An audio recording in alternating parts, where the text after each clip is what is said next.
নমস্কার, আমি বন্দনা। আমার কিচেনে আপনাদের সবাইকে স্বাগত জানাই। আবারও এসে হাজির হয়েছি শিমের একটি রেসিপি নিয়ে। আজ আমি তৈরি করব শিম ভাজা।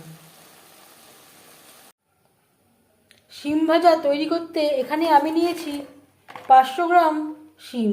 শিম আমি দুপাশের অংশটা কেটে বাদ দিয়ে দিয়েছি।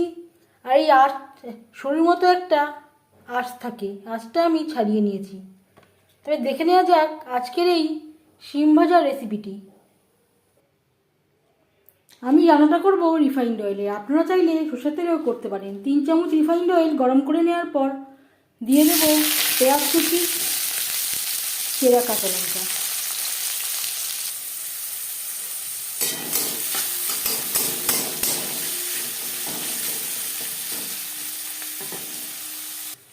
দু 3 মিনিট পেঁয়াজ ভেজে নেওয়ার পর দিয়ে দেবো একটা টমেটো। একটা টমেটো আমি শুকনো করে কেটে নিয়েছি। আর দিয়ে দেবো খুবই সামান্য পরিমাণে আদা বাটা। আপনারা চাইলে বাদও দিতে পারেন।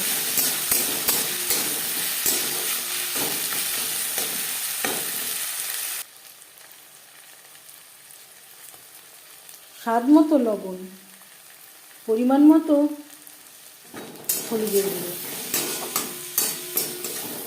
লবণ হলুদ পেঁয়াজ টমেটো মশলার সাথে বেশ ভালো করে মিক্সড করে দেব। সামান্য পরিমাণে জল দিয়ে 3-4 মিনিট মশলা কষিয়ে নেব।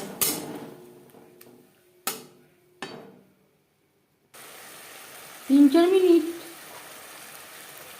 মশলা কষিয়ে নেওয়ার পর দিয়ে দেবো শিম।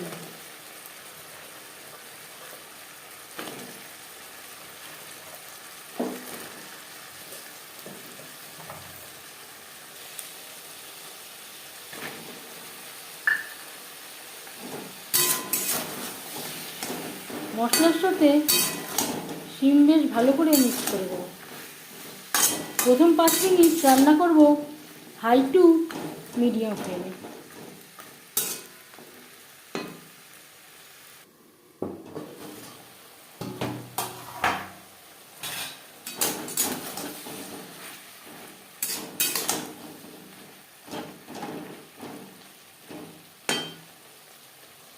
পাঁচ মিনিট হয়ে গেছে, গ্যাসের ফ্লেমটাকে লোতে করে দেব।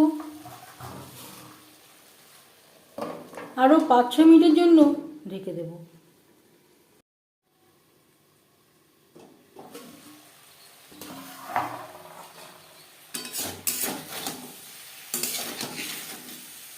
শিম বেশ ভালো করে সুসিদ্ধ হয়ে গেছে।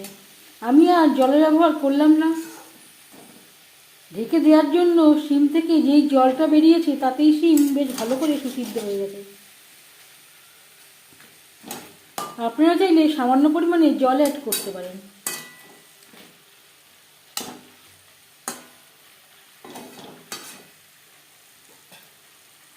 এবার যাচ্ছি ফাইনাল স্টেপে। দিয়ে দেব সামান্য পরিমাণে ভাজা জিরের গুঁড়ো। আপনারা চাইলে ধনেপাতা কুচিও অ্যাড করতে পারেন।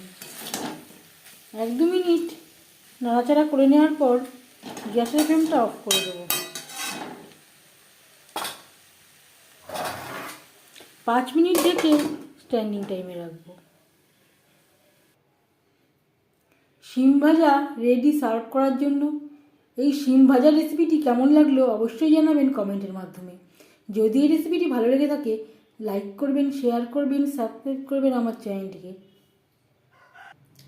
বেল আইকনটা ক্লিক করে দেবেন। যখন আমি নতুন ভিডিও আপলোড করব তার নোটিফিকেশান সবার আগে আপনার কাছে পৌঁছে যাবে।